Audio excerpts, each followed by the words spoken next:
Welcome back to Blurred Summits. Today on episode 38, we're going to be talking about mental toughness. So first we'll dive into what mental toughness is, then we'll talk about the 4 C's of mental toughness, and then following with how to build your mental toughness. So Abdul, what is mental toughness? So mental toughness, the definition, here I'll tell it to you, is the ability to focus, rebound from failure, cope with pressure, and persist in the face of adversity.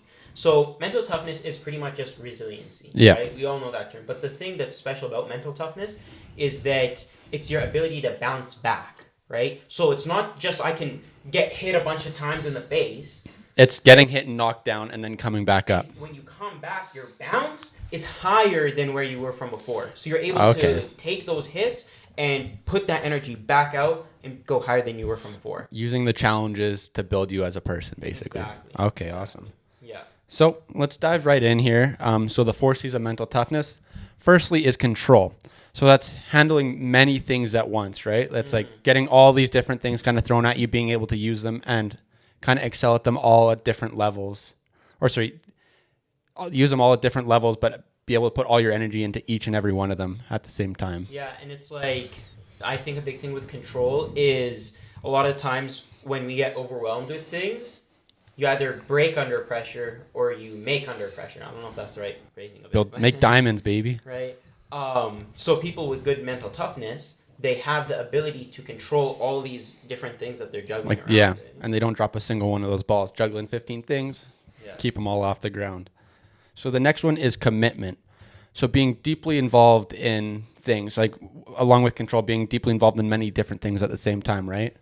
Part of that is even just being part of these things adds a lot of value to your life, but then it forces you to be able to overcome all these challenges and all this pressure that's in your head and just consistently keeping up with those. Yeah. So is that like a variety of different things or multiple things in like the same field? I mean, it could be either way, but I think when you're deeply involved in many different things across many different fields, then it really tests your mental toughness, right? Because you're having to change your perspective on so many different things at the same time.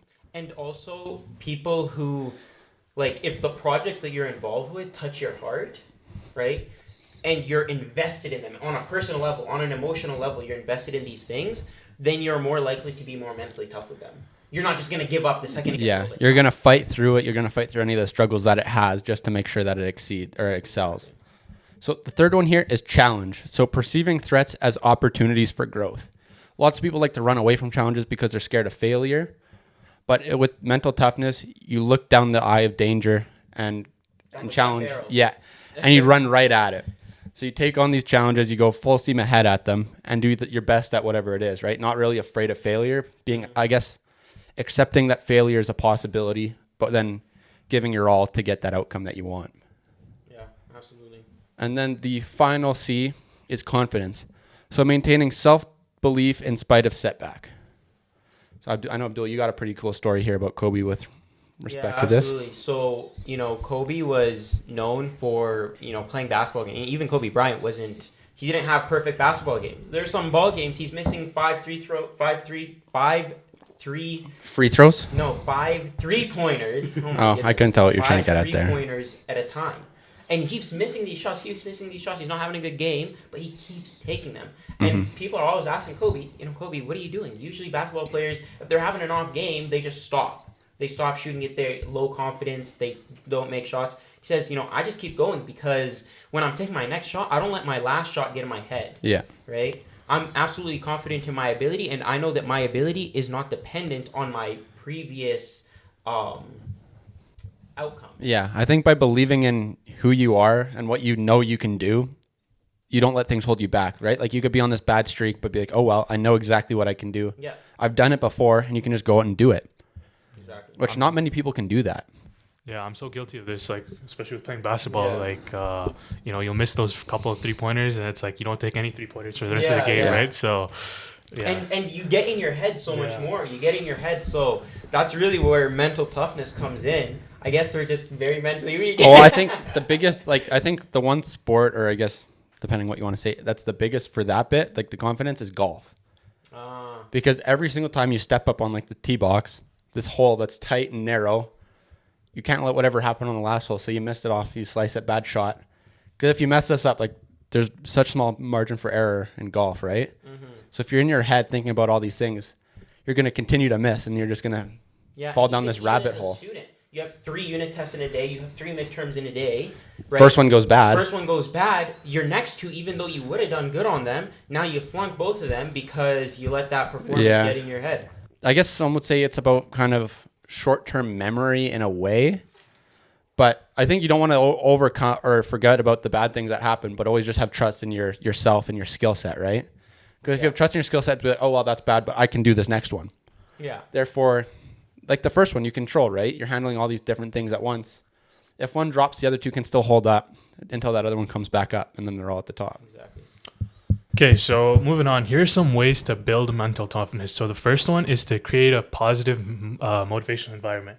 And I know you have a story with Drake. Yeah. So like Drake and his team, like the OVO team in general, is known for being extremely hardworking. Like these guys were inspired from day one. Like if you watch interviews of the entire OVO team, 40 is producer, all these guys, is that from day one, they were on their hustle. And they used to say that the studio they used to record in had like rats going around, and like the producer was like trying to stomp the rats, like kill the rats, like while they're like recording and all this stuff. So it really shows that if you can create an environment around you of people who are just as inspired, who have just as much commitment and passion about the thing that you're pursuing as you do, then that is gonna make it easier for you to get over those tough times. It's going to be easier for you to be mentally tough. Yeah, and hopefully, with the studio stuff, we can even say that about this podcast here. Hopefully if when we do come through challenges, I know we have had some already, that we're able to overcome them together, grow from it, and be better than where we were the week before. Exactly. It's all about overcoming these challenges and create this environment where everyone wants to excel. So when everyone wants to excel, if one person's kind of busy, you can kind of pull them back up, and then you get the ball rolling again. Absolutely. Which not many environments really have that, right? So you got to be kind of picky with who you choose to work with in lots of these environments, because if there's no motivation, you're not going to improve. And if you want to improve, you need to have that motivation. So another tip on building mental toughness is creating pressure in low-stake environments. Right? Yeah. Pressure makes diamonds, baby. And pressure in low-stakes environments is especially important because there isn't much on the line. Yeah, so you got to create something. You got to trick yourself into challenges. Right? Like you can fail, and the outcome of failure is not going to be detrimental to your success. But if you make it detrimental to your success, then when the stakes are higher... Well, if you perceive it to be... Yeah, that's what I mean. You perceive it. Then when the real stakes show up, it's no different. Exactly. One way to do that I found is to give yourself less, to make it feel like you have less time than you actually have. So for example, a person has a flight in an hour. He's got super high pressure because he needs to get to his flight, right? Like he's not going to be taking breaks here and there. He's not going to stop for food on the way, right? So if you can, whether it be with time or whatever, if you can perceive it to be less than you have, you'll get a lot more done. That's a really good tip. That's a pretty good tip. Okay, so moving on to another tip is set specific goals. So while setting those goals, allow for the possibility of failure. Yeah. Like a lot of times when we set goals, we're like, oh my God, if I don't do this, it's over, right? So understand that failure is a possibility, but, obviously don't aim for failure, but perceive it to be there. Well, I think that comes down to setting challenges that aren't guaranteed wins. Exactly. Because if you set down these challenges that are guaranteed wins, you're not really testing yourself. You're not setting up any challenges. And you won't build mental toughness. Exactly. If you have these ones where you're like, oh no, I might not be able to do this, push yourself to your limit, to the limit of I can do this, but I might fail. I could fail. It's not like there's a 5% chance of failure. It's like 50-50. Or 30, maybe 30% chance of failure. Well, depending on what you can. Yeah. But then setting these goals that really challenge you, it forces you to build yourself and then develop this mental toughness, be like, failure is a possibility, be accepting of it, but then still give your all to get to where you need to be. Yeah, to persevere so that you can get the success, but also when you do fail, or like there's a higher possibility of failure, in the failure, you build up that mental toughness. Yeah, even when you lose, you win. Exactly. So absolutely. Another tip we have is have a system where you can get feedback, right? And that can be supportive feedback. So a lot of times people will jump into a project, and to them, it's like the greatest thing they've ever done. And the second they go show it to someone, even though that feedback might be supportive, the second they get any sort of negative feedback, even if the person's trying to help them, they'll be so deterred from what they were trying to do, Yeah. right? So, and I remember doing this from like when I first got into, doing a little bit of graphic design with like posters here and there. I thought I was making the best posters, man. Yeah. Right? And I have a friend, Misbah, who's been doing design for a while, and I showed it to him, and he's like, and he gives me like this list of like, and he didn't say any of the positives. He gives me like this list of like negative. He's like, you need to fix this, fix this. He's a straight shooter. He tells you what's up. Exactly. And so for me, I was like, man, what the hell? Like this guy, like, like I was so proud of this, but after the shock kind of sets in, then you kind of realize that, okay, he's trying to help out. And, some people are like that, but you just need to realize that person's like, first of all, they're giving you your time. They're not doing it just to make fun of you. Yeah. I think, you have to be willing to take it on the chin when it comes to doing anything publicly or even anything in general. Because with that advice, you take it on the chin, you can improve, grow, and actually genuinely be better than where you were before. Yeah. But if you just let it engulf you and be like, okay, I'm not good enough, I suck, all this stuff, you give up, and there's no possibility to grow or improve from that situation, right? You just think, hey, what I'm doing is perfect. No one's perfect. And you need to know that, right? Yeah. People, and even worse is if you have no system, yeah, right? because then you you're trick just yourself. living in a delusion, Yeah, you trick yourself into thinking you're great. Your posters are the best thing in the world, and you have no system of giving you feedback or keeping you in check and keeping you improving. Mm-hmm. You're pooched. You're donezo. You're done. There it is. Yeah. We have one more tip, and that is to build your confidence through achievement at a higher success. So do you want to kind of explain what that is? Yeah, so basically what this means is that it is more likely, they found it's more likely for you to be mentally tough, to have higher mental toughness, if you have done the grunt work and the grind work in the area where you want to be mentally tough. For example, if you're an athlete, you want to be mentally tough, be in the best physical shape possible, right? Mm-hmm. If you're a student, you want to be mentally tough, Study. put in all the time into studying, right? People who are more competent, who have higher skill and ability, also have higher mental toughness. Well, they come hand in hand, right? Like it's like when you're truly prepared for something, you will have this self-confidence and you'll be mentally tough because you know what's going on. Exactly. If you don't know what you're doing, how are you like? If you say, "Oh, I didn't study for this thing. I'm going to this test, no clue what's going on." How can you expect yourself to be mentally tough? Mm-hmm. If you walk into this thing, and be like, "I'm going to kill it," you're just tricking yourself at that point. Yeah, 100%. So like most of the confidence comes from being over-prepared, basically. Exactly. Mm-hmm. Right? And the confidence, and with that, the mental toughness as well. You're over-prepared.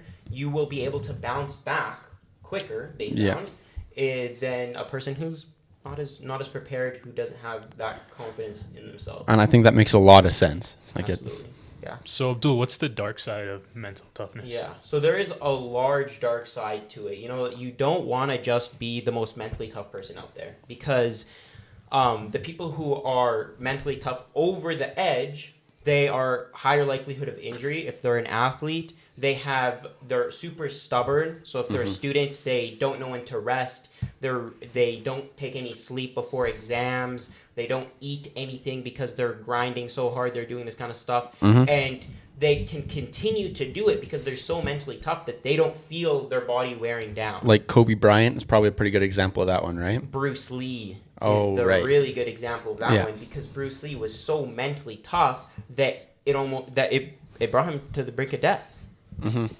I think you just need to be aware of what your body really tells you, right? Like you can be mentally tough, but you need to still be aware of the signals your body's trying to send you. Yeah, exactly. Even David Goggins was saying like it wasn't just until 2 years ago that he actually started focusing on like stretching, doing proper, muscle activation and stuff like that. He's an ultra marathon runner, but he's so mentally tough because he comes from a Navy SEAL background that he's able to just push through all the pain. And he realized, he was like, once he started doing the stretches and all this stuff that before he said it was, it's a bunch of garbage, taking care of yourself, like it's all a mental game, stuff like that.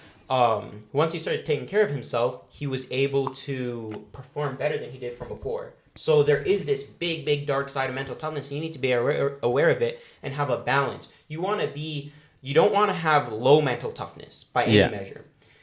You don't want to have aggressively or toxically high levels of mental toughness, but you don't want to be average. No. You want to be slightly above average. Between average and extreme. Exactly. There's that the middle sweet ground. spot. Yeah. Yeah, I remember seeing this TikTok, and it was like a fitness TikTok, and this one guy's like curling, and this other guy's asking it, like his coach or whatever, he's asking him, "What do we do with our pain? We hide it in our muscles. What do we do if we have a lot of pain? We build bigger muscles." Yeah. So, right. So that's probably like a extreme with mental toughness, right? Exactly. So, but yeah, like we got to find that sweet spot, obviously. Any other thoughts, guys? Yeah. Well, I know, yeah, sometimes like you do have to fight through that pain pretty often, right? But there comes a point where then fighting through that pain becomes ignorant and you're just damaging your body. Exactly. You just need to find that line that you can go up to where you're not hurting yourself, but you are getting the most out of yourself that you can. Or you're hurting yourself maybe sometimes, but you know that after I hurt myself, I'm going to come back and I'll take I a take break. periods of rest. Yeah. Exactly, right? So you're not just punching yourself over and over Just again. driving yourself into the ground at that point, right? Exactly. Yeah. Anyways, thank you guys so much for tuning in to today's episode about mental toughness. If you'd like to catch the full video podcast and catch it on YouTube, the full audio podcast is out on all platforms. Be sure to follow us on Instagram and TikTok for daily content where we would love to get to know you guys more. Thank you.